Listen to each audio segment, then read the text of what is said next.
Social podcast njengamanje sigijima lapha ku 29 minutes before 5 o'clock ekseni. This is Vuma 103 uhlelo nodokotela ukhehlele indumandumane ephinde yathuma esizweni. Isihlatha somdlebe nondela mzimba umbetshebetshe umfaso nempahla inhliziyo zamadoda ayibomvu. Indaba setete indaba senyimba nemkhonto kwasikazi indaba ikhalamazi. Dictionary indaba zawuthi umndeni. Good morning South Africa.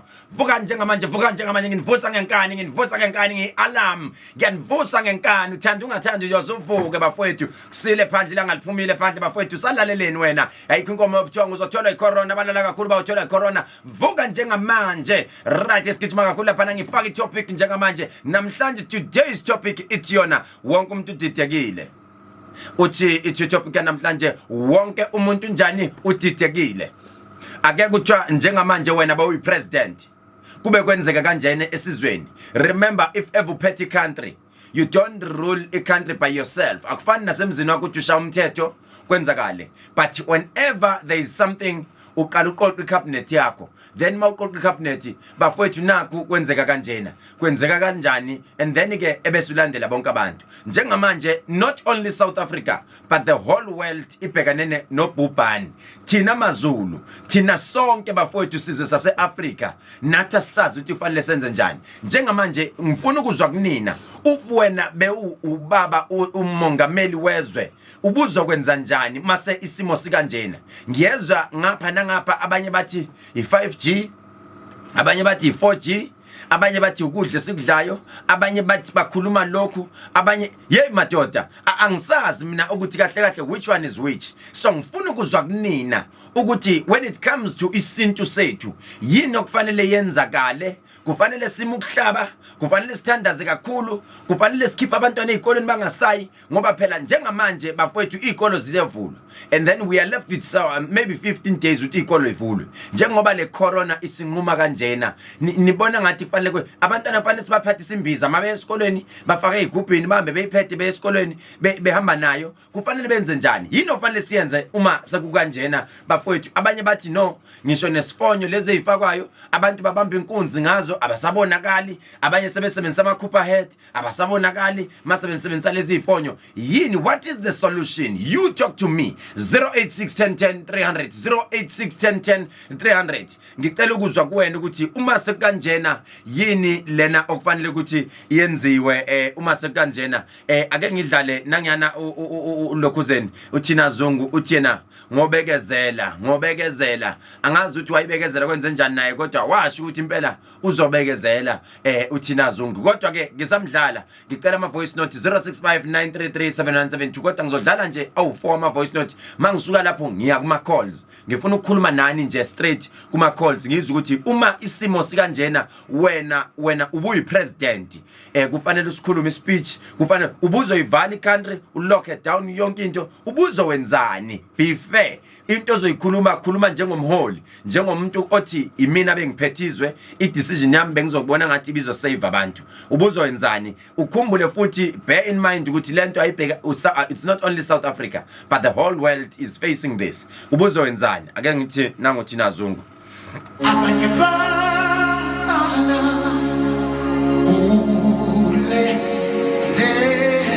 abona bafowethu mayidlala lengoma ngifuna wonke umuntu ajule naba abantu befa safa isizwe sethu saphela awusuka safa isizwe saphela bafowethu bafa abantu bakithi afa abafowethu bayahamba emhlabeni mihla namalanga bekudingeka omama abazoguqa bathandaze bekudingeka obaba bekudingeka izinyanga ezizohlangana bekudingeka odokotela awusuka uyakhuluma uthina Zungu awu madoda ngathinteka kuyobekezela abancane manje kuyobekezela abancane impela abakhulekayo bekufanele senze njani soneni baba uNkulunkulu bekudingeka abantu abayokhuleka bekudingeka abantu abayohlonipha amakawe bekudingeka abantu abayobheka empumalanga babuza uNkulunkulu soneni awu Nkosi yami Bona ke namhlanje ngifuna ukukhuluma nani namhlanje ngifuna ukukhuluma nabalaleli yabona ngiyabona abantu ba live lapha na kunyanga yodumo mzo but the problem with you is noma live you don't share my videos you don't share kunabanye abantu bafethu okufanele silikhuluma iqiniso iyabaphilisa le show bayaphila bazizwa bephila kunabantu njengamanje abangibukayo baphefumula ngeoxygen kunabantu abangakwazi ukuphefumula kunomuntu ophethwe icorona but mayimphethe akasazi ufila isolated lo muntu ufila lonely ufila neglected ufila as if abantu bamlahlile but let me tell you something siswami angikutshele baba wami angikutshele mawami lento ekuphethe is just a name igama lento ekuphethe igama uma uNkulunkulu ezokunika isibusiso bekufanele uqala uhlushwe bekumele uqala udlule kulelo bridge ukuze uyempumeleleni uma uzophumelela kunento odlula kuyona qala uNkulunkulu ekuchecka qala ukuthi wena kahle kahle unjani share this video kuba ngani bakho share this video kuma wakho umbuyisa ithemba ngoba njengamanje kunabantu abathi mabephethwe ilento bayithola ukuthi mina it's the end of the road listen here it's not over until God says it's over ilolo gama engilishona namhlanje kusona isihlobo sakho esigulayo wena oshiye umzali wakho wena oshiye ubhuti wakho wena oshiye ukhazini wakho lalela ngitshele kunesibusiso uNkulunkulu asilethayo there is a reason why emthathile ingima yakho idlalile wayiqeda wena sekusele wena sinuka amakhwapha njengamanje this is Vuma 103 isikhathi sethu njengamanje sigijima lapha ku 21 minutes before 5 o'clock uhlelo nodokotela ukhethelezi 086 1010 300 086 1010 300 kunabanye bathi covid is real abanye bathi no covid is not real mina ngithi kuyashuba ezweni bafowethu I am neutral mina ngithi covid is real covid is not real covid is real covid is not real sekukwena ukuthi ungithatha kanjani kodwa bafowethu kuyafiwa la eminyango abafowethu bayaphela we need to talk about this let's talk about this let it be a topic lapho sifundisana khona let it be a topic noma kuthiwa umfoyini simbambile kodwa ngapheniki ngoba siyakhuluma ngayo lento let's talk about it 08611010 awungithinte lapha ungitshela ukuthi wena uthini Vuma sawubona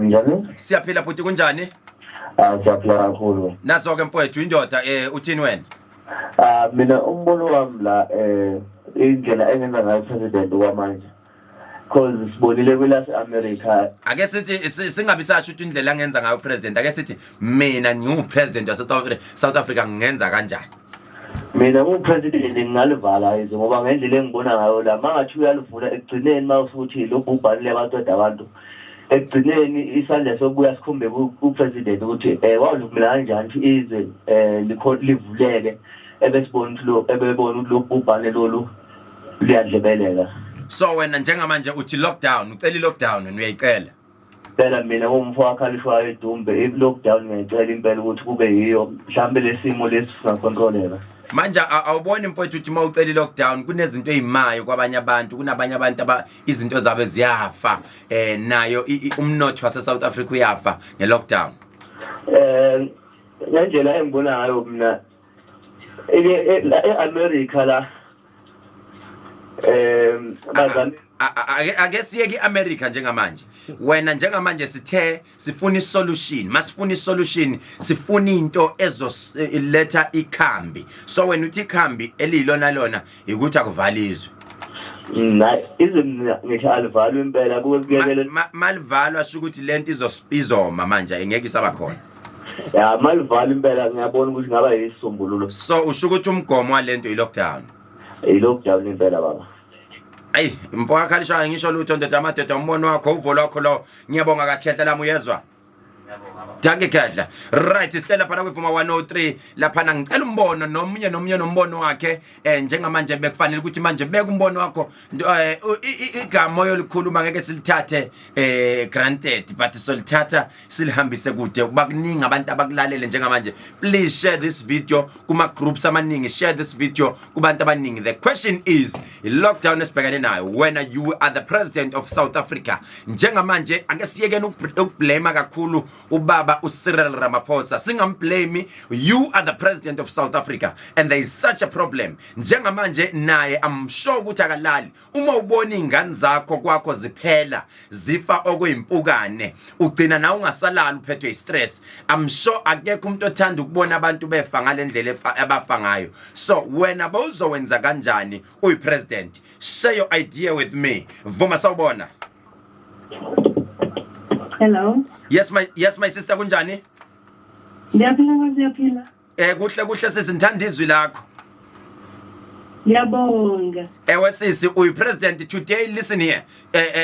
At this time you are the president of South Africa. Tell me what is your suggestion? Abantwana bakho bayafa each and every day. Bewuzowenza njani?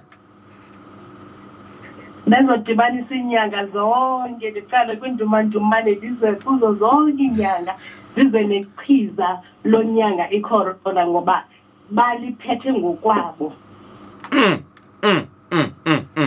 Yayiva sisi ophe Ugqiba kwakho umkhulu ondihlole please. Izawenzeka lento pha ku 10:2 uzawuphinde ubethe futhi yabona xa uke wangena kayi1 uzawuhlala ungena uyava my sister.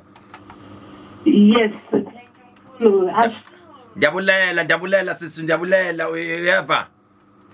Okay, bye. All right. Okay, Vuma 103 ake sizimbono wakho wena ukuthi uthini 086 10 300 086 10 300 086 10 300 Vuma sawubona. Hello. Molo mhlekazi kuhle? Oh, ninjani Photelezi? Hayi mfowethu ngabe sewuzwile heshe lapho. Hayi, yabona mina ngo-president Mr. K. Yeah. Wethu ngoba kulelizwe sinomprofeti owushembe yini angayikhona lapha ebuhleni ayobika insizwe lathi sibhubha abike kushembe ukuthi yini mhlambe engenzeka mfowethu mina ilowo mazwi nje enginawo ngopresident wethu ngoba upresident uyakwazi ebuhleni uyile ebuhleni yini pho manje izwe selifa kangaka angayi umdala wensuku ayozendlala kena afuna ikhambo ukuthi yini engenzeka-ke manje ukuthi isizwe sikwazi ukuphepha lolu bhubhane sesisaza kumhlaba wonke. Ake ngibuze nje a question. Ungenza kanjani uma ungezwa kuthiwa nayo imphethe icorona? Uba emphethe Umprofeti sengiyabuza nje ungenza njani uma ungezwa kuthiwa imphethe naye? Dr. Ngunkulu inhlonipho angeze kwenzeke nangelilodwa iphutha lelo ngeke ize ngisho nangelilodwa ila ngeke uze kwenzeke lokho futhi. Olwabo. Usho ukuthi ngeke imphathe. Hayi akulula nangephutha. Phela ukuthi ushembe uhlonipha umthetho wezwe. Kodwa uyazi ukuthi lemthelele ayiphi yena. Uyawazi mina ngaphandle ngqongoze kuwona. Kuze leli uma ukuthi ufuna isizwe siphephe akaye lapha ebuhleni akwazi ukuthi athole izwi elingakwazi ukuthi liphilise isizwe sonke. Indoda wena siyabonga mfowethu uyezwa. Take khehla labakhehle. Right uthi yena ngeke umprofeti ushembe ngeke izimphathe icorona. Shukuthi no khehle lezi ngeke izimphathe icorona ngoba phela nami ngumprofeti. Ngeke izingiphathe nami icorona. Okay 08610 300 08610 300 Vuma sawubona. Sabona mkhulu. Uyindoda wena siya uyaphila. Hayi ngiphilile mkhulu. Ngabe sawuzwile khehla lamakhehle ngikhuluma nobani kuphi? Amen ukhuluma noElias wakantenga la eMkhambathini. Nazo ke sosha uthini mfowethu nakho kuyisizwe sibhubha. Babukhethelezi mina ngithi ngokwami uhulumeni akabuyele phansi emakhambini esintu ngoba uNkulunkulu uthe emdala umuntu ombeka ensimini eseyidini lapho bekade kutshalwe khona imithi umdali wathi umuntu makadle emithini ze aphile ngayo yeah. So now sibalekile kuyona imithi sikhatheka kalula izifo ungadinwa ke khehla lami ukhumbula ukuthi ubeka le statement as a president and remember when president at this particular time and kunalabantu abangakholelwe emthini abathi bona basindiswe kakhulu and njengamanje uma ubeka ispeech when ispeech sakho needs to accommodate umuntu omhlophe India umuntu omnyama asinga accommodate umZulu kuphela ngifuna ukuthi wena as president njengamanje uyafiwa left and right wenza njani Mina mkhulu ngiyabhala. You lockdown. Ngiyaloka mkhulu. In other ways niyayivala country nini? Asivale mkhulu. For the special period sivale nje kwesikhashana ukuze sibone ukuthi kuzokwenzekani emva kwesikhathi. Hey madoda. Hayi, niyicela le lockdown. Okay. Siyabonga mfowethu, ngiyabonga mfowethu indoda. Ngiyabonga mfowethu, yes. Danke Kehle. Hey, this is Vuma 103 mawuqala ungena, this is the healing hour. Uhlelo noDokotela uKhehlelezi, uhlelo lubakhona njalo ngolesibili, ulwesithathu, ulwesihlanu, ulwesibili, ulwesithathu, ulwesine, ulwesihlanu. Abantu bathi country bayevala, bacela i-lockdown. Baba uhulumeni lapho khona, please they're asking for a lockdown. Bakopa gore ukwale country. Ake tsebe kaenye jano or bana le tšhelete or eng. Guys, remember when it's lockdown, everything needs to stop. Even some of the robots kufanele ngasebenzi ngisho nama robot amanye kufanele acishwe nje ngoba kusuke ngasena traffic. So you guys are asking for a lockdown. Naze nane heart naze nane sibindi. Nine heart enkulu nesibindi. Impela ke ngizwe ukuthi bathina abanye. Voma sawubona. My brother from another mother, how are you doing this morning?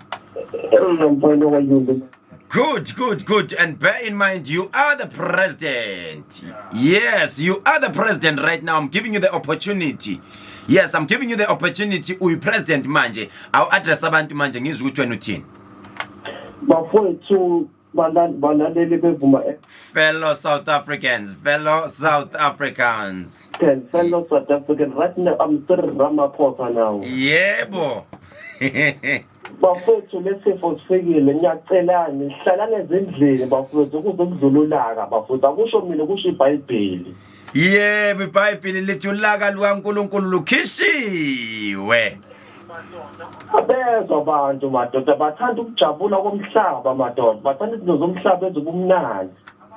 Lina abantu Lethi iBhayibheli konke nikubona ngamehlo kuyigugu lasemhlabeni kodwa lokho ningakuboni kuyiyo intokozo yasezulwini. Madoda, that is Archbishop Mzozo madoda. Danke Khetla mfowethu ngiyabonga uyezwa mfowethu. Ndimandumani kuba ukuthi nami mhlazane one day ukungidakule nje ebantwini unobaba ndimandumani wamtakule wathi baba kade wawukhala nami kade ngangikhala Kancane mfowethu kuyenzeka kancane kuyenzeka uyezwa. Masenze kodwa ngilahla ithemba lokuthi one day nami ukungidakule. Danke bhuti.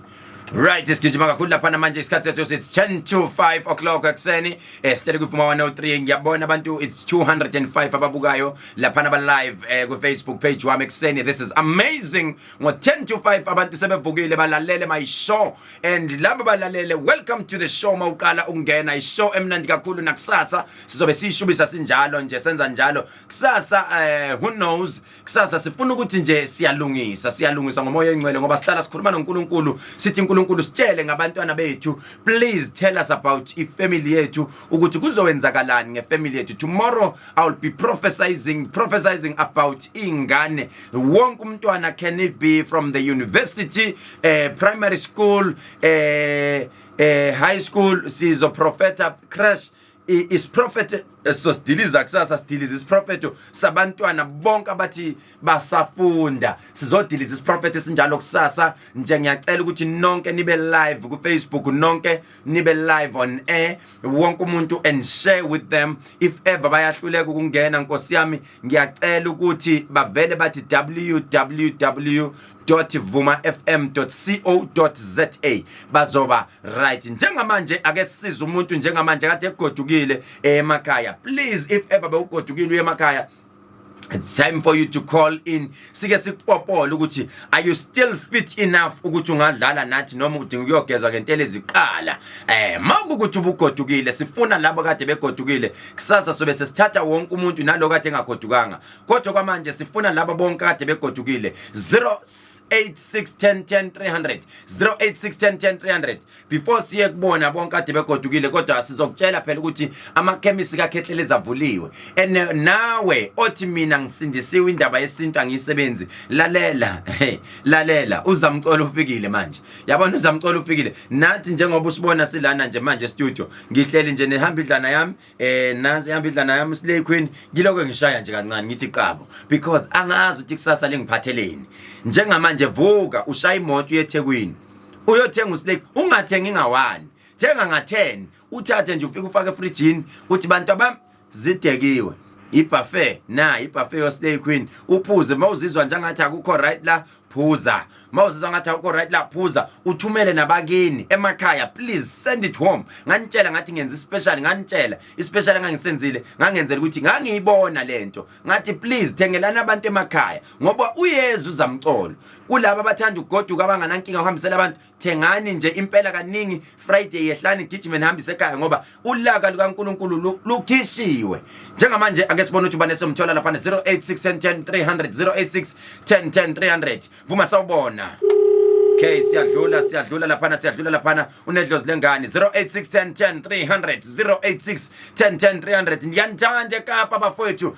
ngiyanthanda eKapa ngiyanthanda eGoli ngiyanthanda kaMhlabi yalingana ngiyanthanda eLundi ngiyanthanda eMpangeni Richards Bay ngiyanthanda eMandeni ngiyanthanda eVerelem ngiyanthanda bafowethu eThekwini phakathi eThekwini ngiyanthanda kaMashu esinqawini ngiyanthanda bafowethu ngiyanthanda nonke ngothando kaLavu ama security wonke bafowethu ngiyanthanda o driver bamatekisi bonke travela ngamatekisi public transport bafowethu uKhethelezi uthi uyanthanda ngothando kaLavu ashu vuma sawubona ukuthi wangena kuvuma ashu mkhulu my sister my mother unjani umama Zabilo ngiyaphila mama sibalikhulu inkoba sidle khanga ngoba zizela belusi uyaphila mama ngiyaphila baba ubugodukile kodwa mama ikhabe ngagodukile baba amingena ngoba ngiyagula kade wagula lalela mama wami namhlanje today it's your day mark this day down makalo lusuku phansi ukuthi uKhethelezi ngakhuluma naye ngomhla ka5 kuJanuary and ngomhla ka12 mina ngezwe umehluko konke nganginakho emzimbeni ngezwe kugudluka lalela ukhola kwakho kukusindisile namhlanje for you talking to uKhethelezi there is something ezosuka uma ngikhuluma nawe njengamanje mama ngicela ubambe ngesandla sakho saka left thinta umgogodla wakho ngalanga sesiphangeni emuva thinta kanjalo uma uthinta kanjalo there is something ekushisayo emuva lento mayikushisa ihlaba ngesibhobo esizophuma esifubeni sakho you've been struggling uthi umoya ingcwele kimi 2017 14 October kunento wayeqiswa phansi kunombango othinta umuzi noma othinta indawo noma isite uyangizwa ngithini kuwe manje wathi umoya ingcwele mama ufela into zakho angazi ukuthi ubani wayitaxi owner noma owayown imoto thizeni ekhaya uyangizwa ukuthi ngithini kodwa kunombango othinta imoto a moving vehicle wathi umoya ingcwele wena ufela izinto zabantwana bakho nawe uphinde ufela imali zakho kunemali okufanele ngabe siphumile manje kodwa uma kufanele lento yenzeke mama bakushayile kune stroke okode kufanele ngabe usuhleli kusona ngibona ama crashes ngibona someone who was moving with crashes uma ngibona lento ngibona isizimove kuwena njengomuntu ongathi uzogcina uhamba ngewheelchair uma ngiloke ngikhuleka nawe njengamanje uthi umoya oyingcwele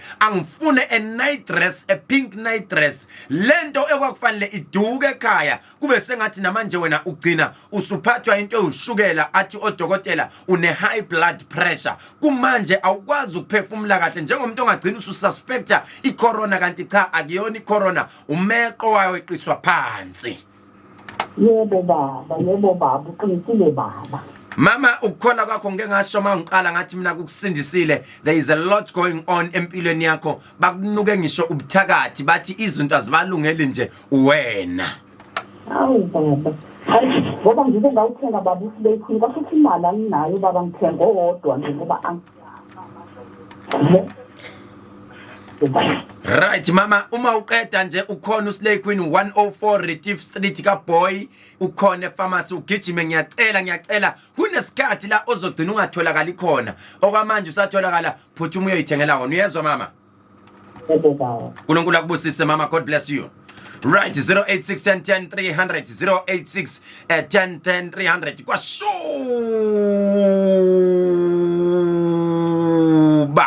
Yabona njengamanje sekuvele kwashuba.